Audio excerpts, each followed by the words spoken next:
ড ইউনূসকে নিয়ে যা বলছেন ভারতের কূটনীতিকরা। বাংলাদেশে অন্তর্বর্তীকালীন সরকারের প্রধান হচ্ছেন ড মুহাম্মদ ইউনূস।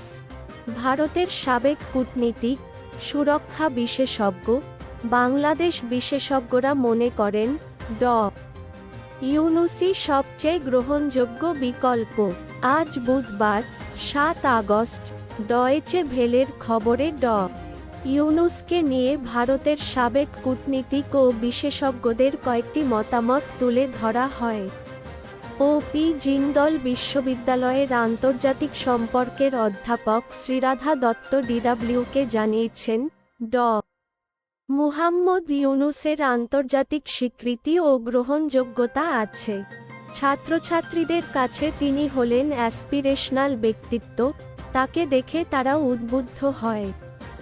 শ্রীরাধার মতে, ইউনূসকে কোণঠাসা করার চেষ্টা করেছেন শেখ হাসিনা। ভারতের সঙ্গে হাসিনা ও আওয়ামী লীগের ঘনিষ্ঠ সম্পর্ক ছিল, কিন্তু এখনকার পরিস্থিতিতে ড ইউনূসই সবচেয়ে গ্রহণযোগ্য বিকল্প। বাংলাদেশে রাষ্ট্রদূতের দায়িত্ব পালন করেছেন রিভা গঙ্গোপাধ্যায় দাস। তিনি বলেন, আমি ব্যক্তিগতভাবে ড ইউনূসকে চিনি না। তিনি দীর্ঘদিন বাংলাদেশের বাইরে ছিলেন। আর ভারতের মনোভাবের কথা পররাষ্ট্রমন্ত্রী জয়শঙ্কর বিবৃতি দিয়ে স্পষ্ট করে দিয়েছেন। সাবেক আইপিএস অফিসার শান্তনু মুখোপাধ্যায় একসময় বাংলাদেশে ছিলেন। এই সুরক্ষা বিশেষজ্ঞ ডিডব্লিউকে জানিয়েছেন, বর্তমান পরিস্থিতিতে ড ইউনূসই সবচেয়ে ভালো বিকল্প। শান্তনু মুখোপাধ্যায় মনে করেন, ড ইউনূস পশ্চিমা দেশের কাছে গ্রহণযোগ্য। ছাত্ররাও তাকে চাইছে। সেনার কাছেও তিনি গ্রহণযোগ্য। তিনি ব্যালেন্স করে চলতে পারবেন, তিনি বলেছেন।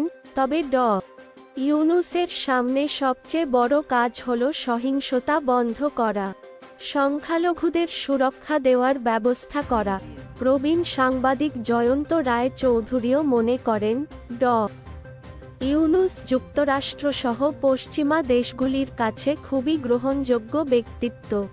ডিডব্লিউকে তিনি বলেছেন, ড ইউনূসই বর্তমান পরিস্থিতিতে সেরা বিকল্প। তার আন্তর্জাতিক স্বীকৃতি ও দেশের ভিতরে তার গ্রহণযোগ্যতা রয়েছে।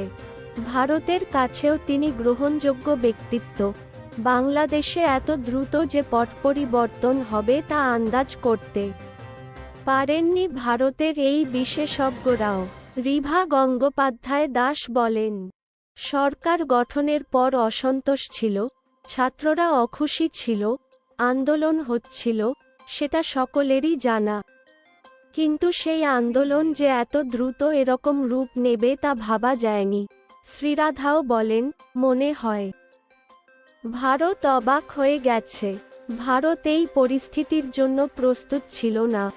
গত সোমবার ৫ আগস্ট দুপুরে প্রধানমন্ত্রীর পদ থেকে পদত্যাগ করে গোপনে দেশ ছাড়েন শেখ হাসিনা।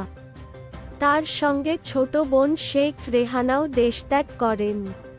এরপর জাতির উদ্দেশ্যে দেওয়া ভাষণে অন্তর্বর্তীকালীন সরকার গঠনের কথা জানান সেনাবাহিনীর প্রধান জেনারেল ওয়াকার উজ্জামান।